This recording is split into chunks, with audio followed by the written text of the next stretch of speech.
Hello दोस्तों, स्वागत है आपका अपने YouTube channel RRB study point में। दोस्तों आज अब आरआरबी एनटीपीसी सीबीटी 2 और ग्रुप डी के लिए लूसेंट के जीके लेकर के आए हैं। दोस्तों ये मैराथन क्लास है। मुगल काल का जो पार्ट 2 है, मैंने पार्ट 1 कर दिया। अगर आप नहीं देखे हैं तो उसका प्लेलिस्ट बना हुआ है, प्लेलिस्ट में जाकर के देख सकते हैं, या आपके आई बटन पे भी उसका लिंक शो हो रहा है, वहाँ से जाकर के देख सकते हैं। दोस्तों ये मुगल काल का पार्ट 2 है। यहाँ पे गलती से 1 रह गया है, इसको हटा 1 रह गया है, यहाँ पे पार्ट 2 है। तो और दोस्तों ये वीडियो है रोज़ सुबह को 11 बजे आता है, तो आप 11 बजे इस चैनल पर जुड़ना मत भूलिएगा। तो चलिए दोस्तों वीडियो को स्टार्ट करते हैं। स्टार्ट करने से पहले अगर दोस्तों आप ये चैनल पे पहली बार आए हैं तो चैनल को सब्सक्राइब करके साथ ही साथ बेल आइकन भी दबा दीजिएगा, ताकि मैं जब भी वीडियो अपलोड करूँ तो सबसे पहले आप तो नोटिफिकेशन पहुंच जाए। और दोस्तों अभी तक आप हमारे टेलीग्राम चैनल से भी नहीं जुड़े हैं तो टेलीग्राम चैनल से जुड़ जाइए। टेलीग्राम चैनल का लिंक आपको इस वीडियो का डिस्क्रिप्शन में मिल जाएगा। वहाँ से जुड़ करके आप सभी वीडियो का PDF प्राप्त कर सकते हैं, और रोज़ शाम को 8:30 से कुछ होता है, कुछ भी लगा सकते हैं। तो चलिए दोस्तों बिना किसी देरी के वीडियो को स्टार्ट करते हैं। दोस्तों मैंने पार्ट 1 में हम 50 तक के क्वेश्चन का डिस्कशन कर दिया है। यहाँ पे जो क्वेश्चन का डिस्कशन करेंगे 51 से लेकर के 150 तक के क्वेश्चन का, यानी इसमें 100 क्वेश्चन का डिस्कशन होगा। इस वीडियो में जो होगा 100 क्वेश्चन का डिस्कशन होगा, और मैंने 1 से लेकर के 50 तक के इसका पार्ट 1 जो वीडियो आया है उसमें मैंने कर दिया है। तो अगर आप नहीं देखे हैं तो उसका प्लेलिस्ट भी बना हुआ है, जा कर के देख लीजिए। तो चलिए दोस्तों वीडियो को देखते हैं। पहले क्वेश्चन 51 नंबर क्वेश्चन क्या है, तो बाबर ने पहली बार पश्चिम से कहाँ होकर भारत में प्रवेश किया है? तो पंजाब से होकर प्रवेश किया है। 52 नंबर प्रश्न है कि हल्दी घाटी का युद्ध कब लड़ा गया था? तो हल्दी घाटी का युद्ध जो है 1576 ईस्वी में लड़ा गया था। अगली प्रश्न है कि फौजी निम्नलिखित में से किसके दरबार में रहा? फैजी निम्नलिखित में से किसके दरबार में रहा था? तो अकबर के दरबार में रहा था। किसके समय में मलिक मोहम्मद जायसी ने प्रवावत की रचना की है? तो ये शेरशाह हो जाएगा। 55वां प्रश्न है कि किसने चौसा की लड़ाई 1539 में हुमायूं को पराजित किया था? तो शेरशाह ने किया था। और हुमायूं का मकबरा कहाँ स्थित है? तो दिल्ली में स्थित है।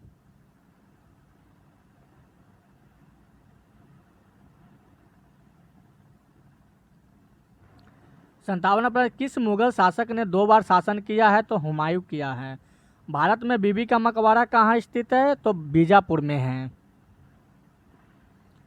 फतेहपुर सीकरी स्थित लाल पत्थर से निर्मित शेख सलीम चिश्ती के मकबरे को किसने संगमरमर का करवाया है? तो जहांगीर ने कराया। ऑप्शन 20 का सही जवाब होगा।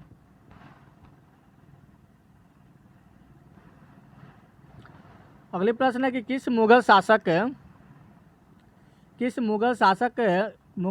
को पहले आगरा में दफनाया गया, बाद में उसकी एक अफगान विधवा साव को काबुल से ले गई और वहीं एक बाग में दफनाया गया है? तो बाबर को दफनाया गया था। किस मुगल शासक को उपवनों या उद्यानों के अत्यंत अभिरुचि के कारण उपवनों का राजकुमार या मालियों का मुकुट कहा जाता है? तो बाबर को कहा जाता है। कौन सा पहला मुगल शासक था जिसने कुषाण साम्राज्य के पतन के बाद भारतीय साम्राज्य में काबुल व गंधा को शामिल किया है? तो बाबर इसका सही जवाब होगा। और किस युद्ध को जीतने के बाद शेरशाह ने दिल्ली में अफगान सत्ता की स्थापना की है? तो बिलग्राम का युद्ध हो जाएगा। 64 नंबर पर निम्नलिखित में से भारतीय शासकों में अकबर के समकालीन कौन थी या था? तो रानी दुर्गावती थी। शेरशाह ने निम्नलिखित में से किस शहर में मोती मस्जिद बनवाई है? तो मोती मस्जिद जो है आगरा में बनवाया था। किस मुगल बादशाह ने जजिया नामक का पुनः लगाया है? तो औरंगजेब हो जाएगा इसका सही जवाब। 67 नंबर प्रश्न है कि अकबर के शासनकाल में अमल गुलजार नामक अधिकारी का कार्य था? तो भूमि राजस्व का मूल्यांकन और संग्रह करना। शिवाजी ने मुगलों को किस संधि के द्वारा किलों को शस्त्रांतरित किया है? तो इसका सही जवाब होगा पुरंदर हो जाएगा। क्या होगा? पुरंदर इसका सही जवाब हो जाएगा। अगली प्रश्न देखते हैं कि किस वर्ष बैसाखी के दिन 13 अप्रैल को गुरु गोविंद सिंह ने खालसा पंथ की नींव रखी थी? तो 1699 इसका सही जवाब हो जाएगा। किस निम्न में से कौन मुगल बादशाह पहले तो अंग्रेजों को कैदी में रहा और बाद में जीवन पर्यंत मराठों को पेंशन भोगी रहा? तो शाह आलम 2 हो जाएगा। क्या होगा? शाह आलम 2 हो जाएगा। दक्षिण में निम्नलिखित में से किसके शासन में मुगल साम्राज्य तमिल राज्य क्षेत्र तक फैला है? तो औरंगजेब इसका सही जवाब होगा। मुगल सत्ता की पूर्ण स्थापना हुमायूं ने कब की थी? तो 1555 से 1526 ईस्वी में हुआ था। मुगल सत्ता की पूर्ण स्थापना किस युद्ध में हुमायूं को मिली विजय के फलस्वरूप हुई थी? तो सरहिंद का युद्ध में हुआ था। किस मुगल बादशाह की मृत्यु के दिन पहान पुस्तकालय की सीढ़ियों से गिरने के कारण हुआ था? तो हुमायूं को हुआ था। और किस मुगल बादशाह के दुर्भाग्य पर व्यंग करते हुए लेन पुल ने लिखा है कि वह जीवन भर ठोकरें खाता रहा और ठोकर खाकर ही उसके जीवन का अंत हो जाएगा? तो हुमायूं ने लिखा था। मुगल प्रशासन में मुहतसिब था तो लोग आचरण अधिकारी था। कौन था? लोग आचरण अधिकारी था। मुगल प्रशासन में मदद मान से इंगित करता है तो विद्वानों के दी जाने वाली राजस्व मुक्त अनुदत भूमि इसका सही जवाब होगा। और दास्ता ए अमीर हमजा का चिंतांकन किसके द्वारा किया गया है? तो अब्दुस सहमद के द्वारा किया गया है। 79 नंबर प्रश्न है कि निम्नलिखित में से किस सुल्तान ने पहले हजरत ए आला की उपाधि अपनाई और बाद में सुल्तान की? तो शेर शाह सूरी इसका सही जवाब हो जाएगा। निम्नलिखित में से किस मुगल बादशाह को वजीर गाजी उद्दीन ने दिल्ली में दाखिल नहीं होने दिया है? तो इसका सही जवाब हो जाएगा शाह आलम द्वितीय हो जाएगा। क्या होगा? शाह आलम द्वितीय इसका सही जवाब होगा, जो ऑप्शन बी इसका सही जवाब है। अगली प्रश्न है कि मसनवी जो बाबर द्वारा मुस्लिम कानून को नियमों का संग्रह किया है वो मुबाइन है। क्या है? मुबाइन इसका सही जवाब हो जाएगा। औरंगजेब द्वारा चलाए जिहाद का अर्थ है तो दार उल इस्लाम हो जाएगा, इस्लाम हो जाएगा। क्या होगा? दार उल इस्लाम इसका सही जवाब होगा। और दिल्ली के लाल किले का निर्माण किसने करवाया था? तो शाहजहां ने करवाया था। हुमायूं द्वारा लड़े गए 4 प्रमुख युद्धों की तिथि अनुसार सही क्रम अंकित करें। युद्ध स्थलों के नाम अंकित कीजिए। तो इसका बी ऑप्शन सही। दौरा, चौसा, कतरौज या बिलग्राम सरहिंद इसका सही जवाब ऑप्शन बी हो जाएगा। निम्नलिखित में से किस इतिहासकार ने शाहजहां के शासनकाल को मुगल काल का स्वर्ण युग कहा है? तो BL श्रीवास्तव हो जाएगा। क्या होगा? BL श्रीवास्तव हो जाएगा।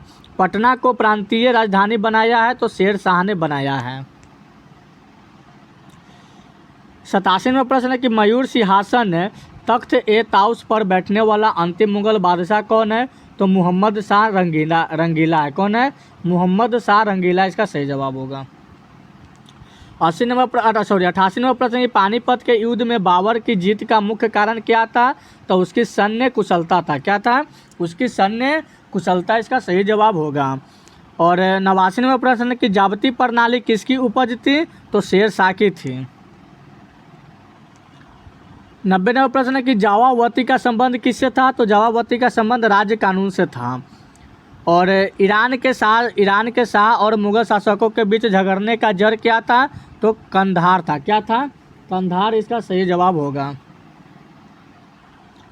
मुमताज महल की आलसी नाम है? तो मुमताज महल की आलसी नाम अजुमत बानो बेगम था। और किस मुगल बादशाह को जिंदा पीर कहा जाता है? तो जिंदा पीर कहा जाता है औरंगजेब को कहा जाता है। किसे कहा जाता है? औरंगजेब, जो इसका बी ऑप्शन सही होगा। अकबर द्वारा बनाई गई कौन सी इमारत का नक्शा बौद्ध बिहार की तरफ है? तो पंचमहल का है। और अंतिम मुगल बादशाह बहादुर जफर था, उसके पिता का नाम क्या था? तो अकबर शाह 2 था। क्या था? अकबर शाह 2 था। अकबर ने सर्वप्रथम वैवाहिक संबंध राजपूतों के जिस गृह स्थापना किए वह है तो कछवाहों से है। किससे है? कछवाहों इसका सही जवाब होगा।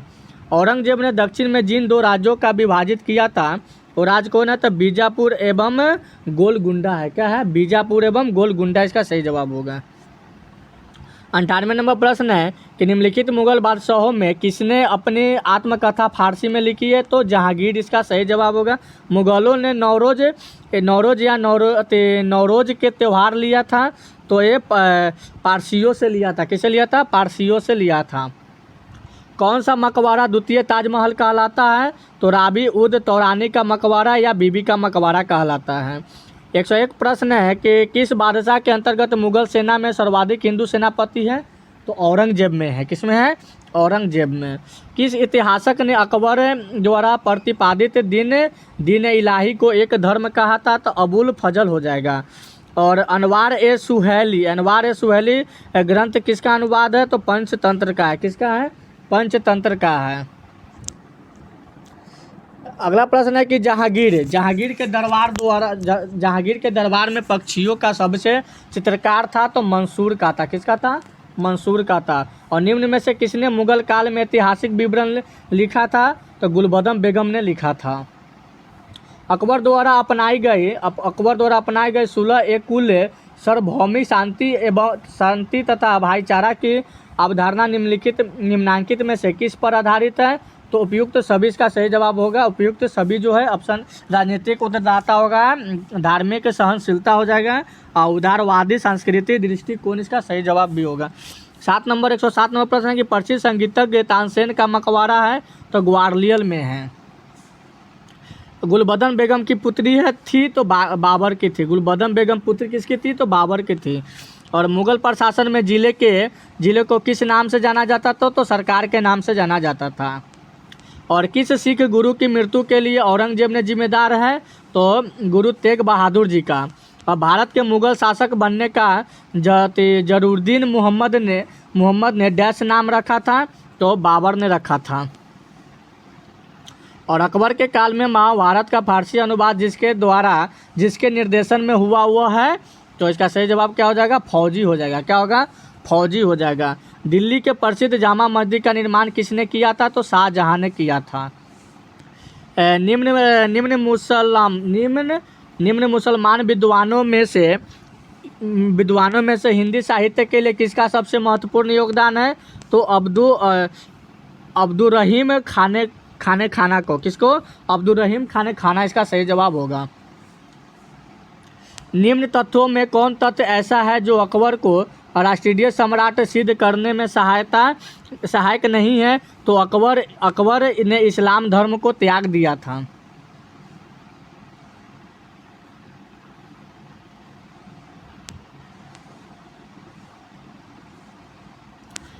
सोलह नंबर प्रश्न है कि अकबर द्वारा बनाई गई श्रेष्ठतम इमारतें पाई जाती है? तो फतेहपुर सीकरी में पाई जाती है। और हल्दी घाटी युद्ध 1576 के पीछे अकबर का मुख्य उद्देश्य क्या था? तो राणा प्रताप को अपने अधीन लाना था। क्या था? राणा प्रताप को अपने अधीन लाना था, जो ऑप्शन ए इसका सही जवाब होगा। और मुगल सम्राट अकबर के समय प्रसिद्ध चित्रकार था? तो दशवंत था। कौन था? दशवंत इसका सही जवाब होगा। 119 नंबर पर निम्नलिखित में से किसमें हिंद तथा ईरानी वास्तुकला का सर्वप्रथम समन्वय देखने का मिला था? तो शेरशाह के मकबरे को मिला था। और शेरशाह के बचपन का क्या नाम था? तो फरीद खां नाम था। और शेरशाह को उसके पिता हसन खां ने एक जहांगीर के प्रबंधक के रूप में नियुक्त किया था। वह जहांगीर थी तो सहसराम या सासाराम का था। क्या था? सहसराम या सासाराम की थी।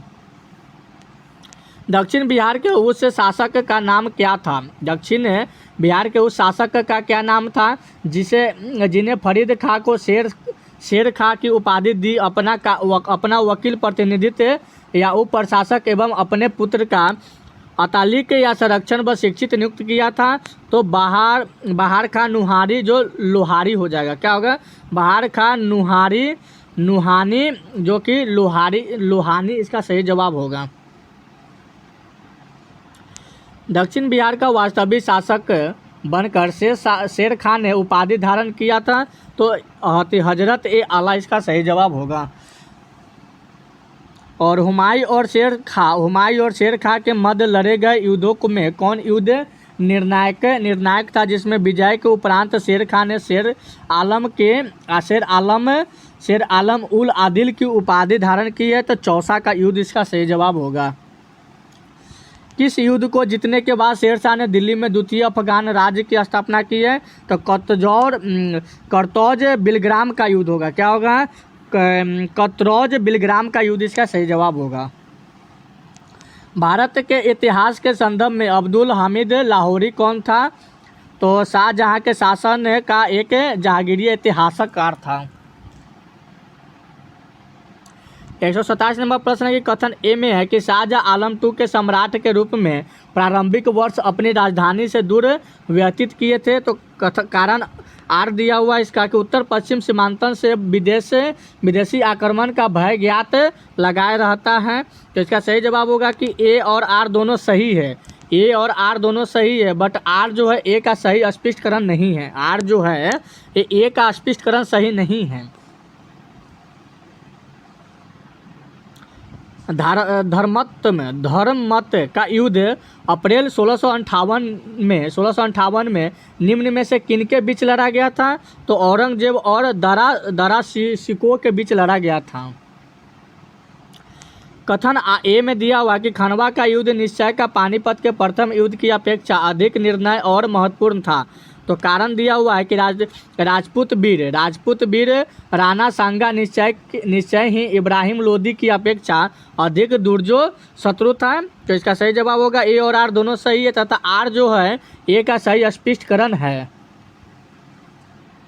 130 नंबर प्रश्न है कि मुगल काल में निम्नलिखित बंदरगाहों में से किसको बाबुल मक्का या मक्का द्वार कहा जाता है? तो सूरत को कहा जाता है। और निम्नलिखित युग्मों में से कौन सा एक युग्म सुमेलित नहीं है? तो सुमेलित जो नहीं है वो अकबर यानी शाह टॉमस से है, ये सुमेलित नहीं है। ऑप्शन 20 का सही जवाब होगा।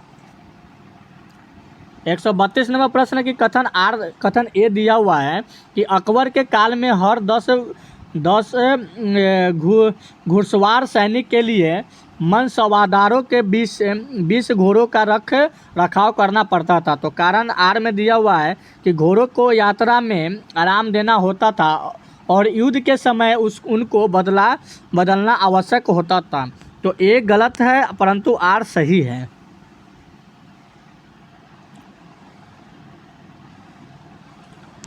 133 नंबर के निम्नलिखित कथनों पर विचार कीजिए। अहदी में घुड़सवार सिपाही थे। अहदी में घुड़सवार सिपाही थे। तो एक नंबर दिया हुआ कि जिन्होंने अपनी सेवाएं एकाकी के प्रदान की, तो ये सही है। जिन्होंने किसी सरदार के साथ अपने को संलग्न नहीं किया तो ये भी सही है। और सम्राट के जिनका अस्त्र कर्नल था, तो ये भी सही है। जिन्होंने अपने को मिर्जाओं को साथ संलग्न किया, एक गलत है। तो 1 2 3 सही है। तो ऑप्शन 20 का सही जवाब होगा। 1 2 और 3 सही है। 34 नंबर प्रश्न है 134 कि कंधार के निकल जाने से मुगल साम्राज्य को एक बड़ा धक्का पहुंचा है। तो इसका सही जवाब होगा ऑप्शन डी हो जाएगा। सामरिक महत्व के केंद्र के दृष्टिकोण से हो जाएगा। अगले प्रश्न है कि अकबर के शासनकाल में पूर्ण गठित केंद्रीय प्रशासन तंत्र के अंतर्गत सैनिक विभाग का प्रमुख था। तो इसका सही जवाब होगा मीर बख्शी हो जाएगा। क्या होगा? मीर बख्शी का सही जवाब होगा। राजपूतान क्षेत्र के किस राज्य को जीतने में मुश्किल हुई और जब अंततः जीत मिली तो शेरशाह के मुख से अन्यास यह निकला कि अरे मैंने एक मुट्ठी भर बाजरे के पीछे हिंदुस्तान का राज्य की गवा दिया था। तो इसका सही जवाब हो जाएगा क्या हो जाएगा? मारवाड़ हो जाएगा। क्या होगा? मारवाड़ इसका सही जवाब होगा। किस अभियान के समय अचानक बारूद में विस्फोटक हो जाने के कारण शेरशाह की मृत्यु हो गई थी? तो कालिंजर अभियान के समय इसका सही जवाब होगा। 138 नंबर प्रश्न कि शेरशाह के बारे में क्या सत्य है? तो शेरशाह के बारे में सत्य है कि शेरशाह ने सासाराम में एक सुंदर किले का निर्माण कराया। ऑप्शन डी इसका सही जवाब होगा। 139 नंबर प्रश्न है कि सूची 1 को सूची 2 के साथ सुमेलित कीजिए। सूची 1 में दिया हुआ कि शेरशाह कालीन जो प्रशासनिक इकाई है, और सूची 2 में दिया हुआ कि प्रशासनिक इकाई का प्रधान है। तो पहली क्वेश्चन से देखते हैं इसका कि ये क्या है कि इकट्ठा प्रांतांत क्या है, इकट्ठा प्रांतांत है। तो इकट्ठा प्रांत जो है वो हाकिम व अमीन हो जाएगा। क्या होगा, हाकिम व अमीन। इसका सही जवाब होगा ऑप्शन ए हो जाएगा। और अगली प्रश्न को देखते हैं। तो सॉरी गलती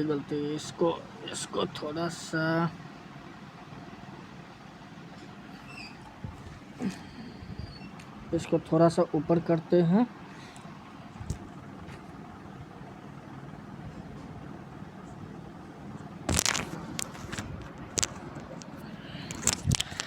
पहले दिया हुआ है कि इकता जो है यानी प्रांत, इकता का किससे हो जाएगा, तो इकता का हो जाएगा हाकिम एवं अमीन हो जाएगा। क्या होगा, इकता का हो जाएगा हाकिम एवं अमीन हो जाएगा। और सरकार जिला का होगा सिकदारन हो जाएगा एवं मुस्लिम मुसीफान हो जाएगा। और सी का हो जाएगा परगना। क्या हो जाएगा, परगना जो तालुका है, तो तालुका किससे होगा, तो सिकदार एवं मुंसिफल से हो जाएगा। और ग्राम जो दिया हुआ है ये हो जाएगा मुकदम एवं आमीन से हो जाएगा। यानी एक का ए हो जाएगा, दो का दो हो जाएगा, ए का एक हो जाएगा, बी का हो जाएगा 2, सी का हो जाएगा 3 और डी का हो जाएगा 4। तो नीचे में दिया हुआ इसका ऑप्शन इसका ए सही हो जाएगा। क्या होगा, ऑप्शन ए इसका सही जवाब होगा।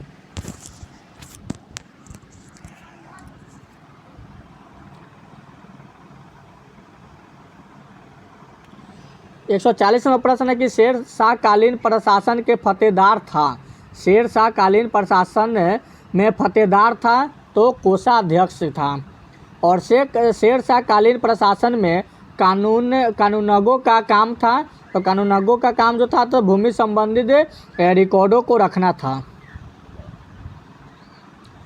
142 नंबर प्रश्न है कि किसने शेरकालीन ग्राम प्रशासन के संदर्भ में कहा, एक जरा शिक्षण मृत्यु मुख पर